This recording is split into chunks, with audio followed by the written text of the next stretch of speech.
Trump is going to be arrested.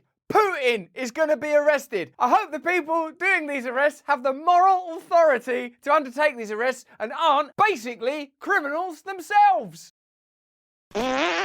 Hello there, you 6.3 million Awakening Wonders. Thanks for joining us on this voyage towards truth and freedom. I hope you feel my love. You know I need your love. We have to remain connected. We have to remain moral, ethical, and spiritual throughout this experience, knowing what we confront a centralized authority, knowing that our success means that attacks will come. Stay awake. Stay connected. If you haven't turned on the notification bell yet, turn it on right now. Subscribe to our channel. It's lovely to see that number increasing, and it's the one way we can ensure that you get our videos every single day. Let's get into today's story. Donald Trump has announced that he's going to be arrested. First he said it will definitely be on Tuesday, then he said it might not be on Tuesday, and the ICC have issued a warrant to arrest Vladimir Putin. Two leaders that have previously been in that situation are the Sudanese leader, who's in all sorts of tricky situations currently, and Colonel Gaddafi, who's now stone dead. The important question, of course, is who has the moral authority to exact and enact these arrests? What is the central body that's able to say, you, Donald Trump, you're under arrest? To have that authority, it means you would have to be in a position yourselves that is transcendent of, at very least, the crimes that Donald Trump has himself allegedly committed. So let's have a look at what's being alleged, and let's have a look at who's alleging it, and let's see who's conducting this process, and if there's any legitimacy to their claims, and if they have the right to undertake this process if they themselves are similarly guilty of comparable transgressions. Former President Donald Trump making new headlines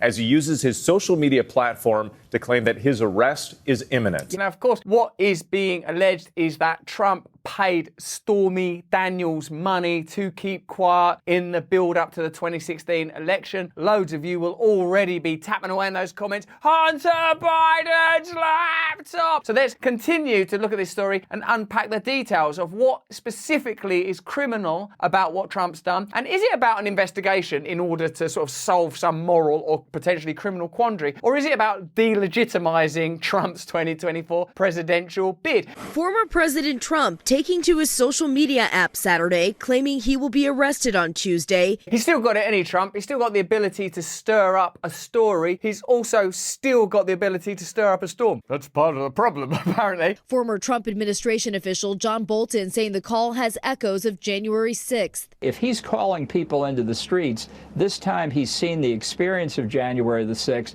and I think this is potentially very dangerous. This is a fascinating story in so many ways. A kind of new mythology appears to be being forged. January the 6th, insurrection, anti-establishment rhetoric. However significant all of this stuff is, and I'll leave it to you to determine how important it is, perhaps your opinions vary. What it is not going to do is address the function and ability to legislate of centralized power. To a degree, this is a sideshow. To a degree, when you're thinking about this stuff, what you're not thinking about is, how is my community going to be organized? What's going to be done about the cost of living crisis? What's going to be done about this escalating conflict? What are we going to do about this breakdown of our social fabric? It's, of course, interesting when figures like Trump are in the center of the news cycle, but it's, I think, really important that we maintain a connection to some true ethical values. If we have any connection or understanding of ethics at all, we can see that the Democratic Party are guilty of comparable transgressions, which we'll go into in more detail. So that shows me that, once again, this is another one of those stories where neither party are significantly different from one another, and there is no centralized force that has the authority to arrest Trump or arrest Putin because they have no legitimacy. I want to thank today's sponsor, Ridge. They make minimalist everyday items that slimline your pockets. Check out my ridge.com/Russell link to save 40% on a game-changing wallet. So, as you can imagine, I used to have a standard vegan leather wallet, and I'm sure lots of you do too. You're living in the past. They're bulky, and let's be honest, they're outdated, and they make you look like you're out of touch with reality. Whereas Ridge wallets are built differently, designed from the ground up. To be space-saving, each wallet holds up to 12 cards and has a strap or clip to keep keep spare cash safe. They're only 6mm thick, don't be childish, so incredibly pocketable, and they have this inbuilt elastic on the edge, which means you can expand your card section whenever you need to. Maybe you got some new cards, pop them in there, baby, it's like a concertina. There's a real range of designs, which mean finding something that suits you is easy, and because they're built with durable materials, each wallet comes with a lifetime warranty. They are made with RFID blocking tech that protects you from digital pickpockets. I'm sick of those guys. I didn't even know they existed till a minute ago. Use my link, ridge.com/Russell, to save up to 40% off your Ridge order until March 24th. Now let's get back to our video. This after a pivotal week in the criminal investigation. Daniels meeting with Manhattan prosecutors and former Trump attorney Michael Cohen testifying for about 5 hours in front of a grand jury about that alleged hush money payment. Law enforcement agencies are preparing for a possible indictment of Mr. Trump as early as next week, NBC News reports. The grand jury in Manhattan has been hearing from witnesses, including former Trump lawyer Michael Cohen, who says he orchestrated payments to the women to silence them about sexual encounters they said they had with Mr. Trump a decade earlier. Mr. Cohen claimed Mr. Trump directed him to make payments worth $280,000 to Stormy Daniels and Karen McDougal, something the former president denies. Okay, so this is by Jonathan Turley, professor of public interest law at the George Washington University. While we still do not know the specific state charges in the anticipated indictment, the most discussed would fall under Section 175 for falsifying business records based on the claim that Trump used legal expenses to conceal the alleged hush payments that were supposedly used to violate federal election laws. While some legal experts have insisted such concealment is clearly a criminal matter that must be charged, they were conspicuously silent when Hillary Clinton faced a not dissimilar campaign finance allegation. So here we're going to unpack the similarities between presumed charges that Trump might face and the allegations already made about the Clinton campaign. Last year, the Federal Election Commission fined the Clinton campaign for funding the Steele dossier as a legal expense. Okay, so they were found guilty of doing that because they were fined. The campaign had previously denied funding the dossier, which was used to push false Russia collusion claims against Trump in 2016, and it buried the funding in the campaign's legal budget. Yet there was no hue and cry for this type of prosecution in Washington or New York. What you've got to ask then is, where is power centralized and what decisions are being made? Why is this instance being pursued and investigated and prosecution being made on this basis, while in this instance, the Democrat Party instance, a fine was issued? This is obviously speculative because I can't obviously know, but it seems like whatever Trump is, his interests are not in alignment with those forces, because if those forces were neutral, they would be prosecuting in both instances. They have selected not to. I'm sure you could get someone, a talking head, likely on MSNBC or whatever, to go, oh, these are the distinctions, this is why it's different. But doesn't it seem at this point that centralized establishment power is more in alignment with figures like Clinton and Biden and Obama than it is with peculiar outliers like Donald Trump? And once again, I'm not a person that would ever vote for Donald Trump or believes that Donald Trump is the solution. But what's clear is that Donald Trump is some sort of antagonist to centralized power, that money and time is being spent on indicting Donald Trump that isn't being spent on indicting the Democratic Party. That is a difference. What does that difference tell you? A Section 175 charge would normally be a misdemeanor. The only way to convert it into a Class E felony requires a showing that the intent to defraud includes an intent to commit another crime or to aid or conceal the commission thereof. That other crime would appear to be the federal election violations, which the Justice Department previously declined to charge. The damage to the legal system is immense whenever political pressure overwhelms prosecutorial judgment. The criminal justice system can be a terrible weapon when used for political purposes, an all too familiar spectacle in countries where political foes can be targeted by the party in power. None of this means Trump is blameless or should not be charged in other cases. However, we seem to be on the verge of watching a prosecution by plebiscite in this case. The season opener of America's Got Trump might be a guaranteed hit with his New York audience, but it should be a flop as a prosecution. So all that journalist is analysing is the similarities between the two cases and the difference in the action taken. So obviously you will be watching this with your own personal feelings about Trump for good or for ill, and Clinton the same. But what this dude is all about is, hold on a minute, these things are basically the same. It's a misdemeanor unless there can be an established intent to defraud the electoral system. So it doesn't seem like it's an appropriate appropriate charge. What Trump has done is brought all of this to the forefront using his panache around public relations that no one would query. But what I would say is this demonstrates to us where centralized authority lies, because in the difference we can make an evaluation. If you had two children, they did basically the same thing and you treated them differently, what would that tell us about you as a parent? Probably it'll tell you that you are a normal parent and you're knackered and totally exhausted and are sick and tired of dealing with them. Why can't their grandparents take them? We've seen what the tendency and preference is on the level of the nation of the United States of America. But there's by brilliant coincidence, a comparable case taking place on the global stage. The ICC has issued an arrest for Vladimir Putin for war crimes. And for all I know, Vladimir Putin is a war criminal. Certainly I think it's dreadful that all those Ukrainian people have been bombed and killed and had their lives destroyed as a result of Russia's imperatives, although you know elsewhere we've talked about the complexity of that narrative and how we found ourselves in that situation. Nevertheless, I'm happy for Putin to be tried as a war criminal. But why Putin specifically? Why just Putin? Are there other people that have behaved in a comparable way? Is there any evidence being withheld, for example, by the United States? Because to reveal that evidence would demonstrate that they themselves have behaved in exactly the same way, and all sorts of American presidents would be up before the ICC. Let's have a look at the story. And remember, what this brings to the forefront is a lack of moral authority anywhere. There's nobody that you can trust. That's not our fault for giving counter narratives. That doesn't make us conspiracy theorists. What happens is when people point out, hey, this seems corrupt. Conspiracy theorists. That's what happens because they can't answer the question, so they smear the questioner. Welcome back. The International Criminal Court, the ICC, issued an arrest warrant today for Russian President Vladimir Putin.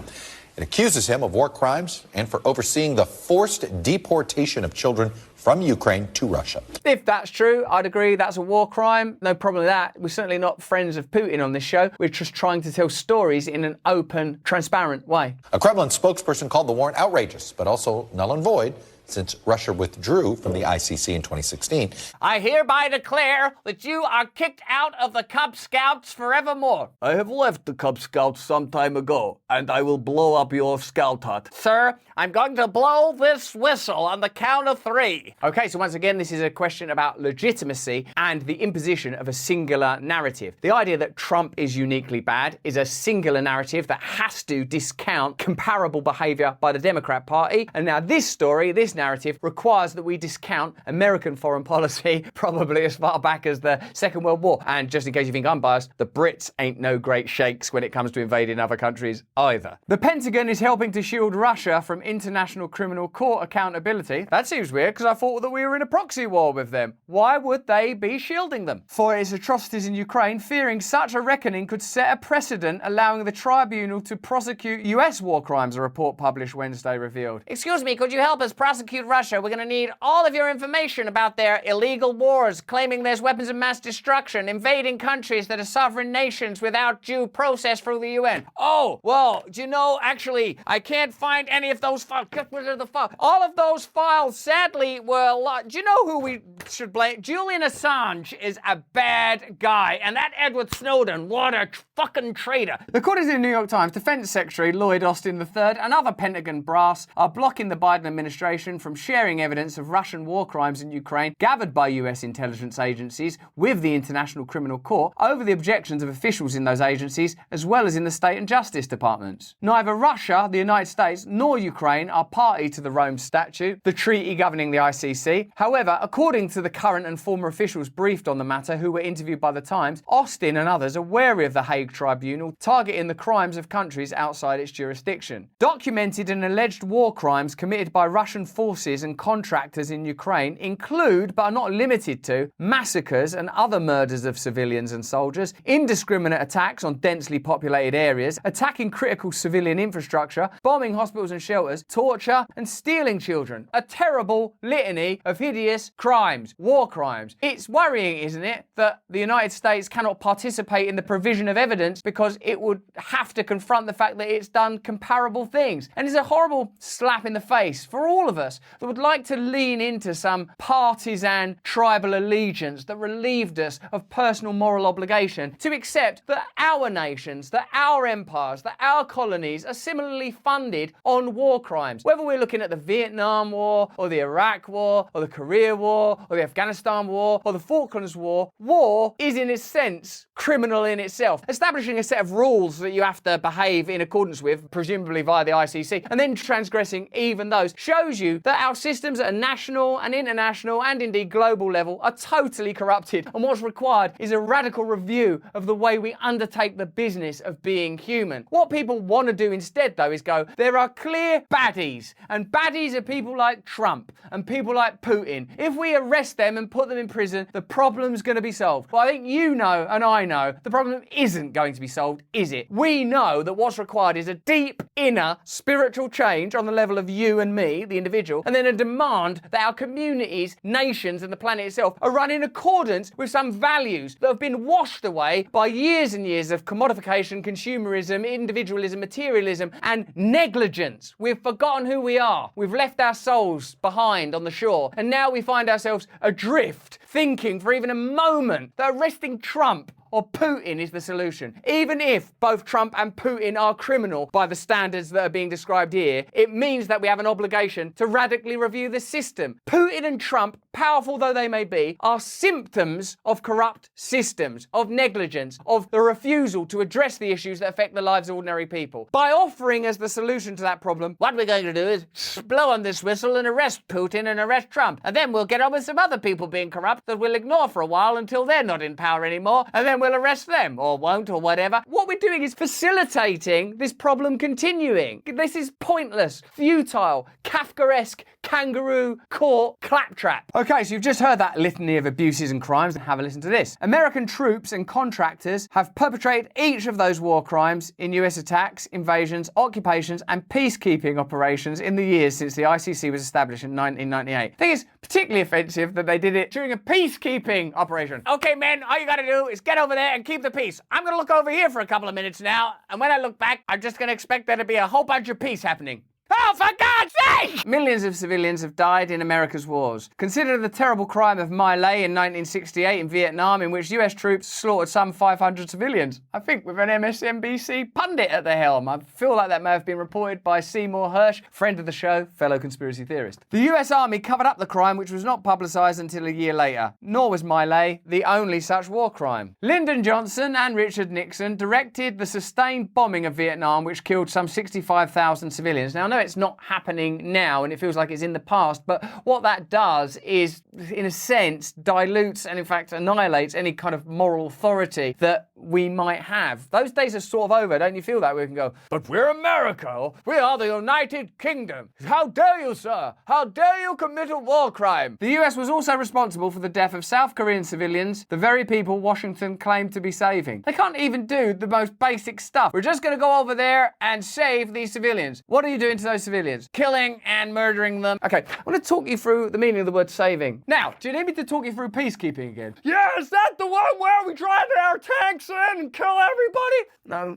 that's war. How many more times? More recent US military campaigns in Afghanistan and Iraq and drone campaigns in Pakistan and elsewhere also killed civilians routinely, steadily and coldly. And Washington's first reaction always was and is denial, as after the deadly Kabul drone strike in 2021 that killed 10, including 7 children. So we're now not in 1968, we're in 2021 and it's drone strikes killing children. That's a war crime, isn't it? That should be prosecuted by the ICC, oughtn't it? So I'm not saying, obviously, what does it matter about? I'm not saying that Putin oughtn't be prosecuted, but if you prosecute someone, it means you have a set of values and some moral authority, and you have to use those values and moral authority to prosecute all such people, wouldn't you? Indeed, the Biden administration might want to think carefully before carelessly charging Putin with war crimes, for by that standard, more than a few allied leaders should find themselves in the dock. Any war crimes trial should start with Saudi Crown Crown Prince Mohammed bin Salman and United Arab Emirates Crown Prince Mohammed bin Zayed. They initiated a brutal war of aggression against Yemen in which upwards of 400,000 civilians have died. The principal accomplices, always knowledgeable and sometimes enthusiastic of the royal killers, were Presidents Barack Obama, Donald Trump and Joe Biden. So here we find a category where those three leaders could be put into the same camp as Putin. And even I, while I espouse this radical iconoclasm, I'm still sort of reluctant to sort of consider that Trump and Obama and Biden are complicit in the same crimes that we're accusing Putin of. But if you think about it for a moment, what do you imagine it means to bomb Yemen or bomb Ukraine or bomb anywhere? Children are going to die. And I have children. And while there are occasions where I'd be glad of a bit of downtime, I never want to see them annihilated by a war criminal. Take a moment to consider what the values of our systems are when Trump is facing charges for paying hush money to Stormy Daniels, when the Democrat Party did a similar thing, meanwhile not on the table for discussion and in fact being deliberately kept off the table, and Julian Assange is in prison and Edward Snowden is in exile and Chelsea Manning is in hiding presumably. Meanwhile, civilian deaths numbering in the hundreds of thousands have the culpability of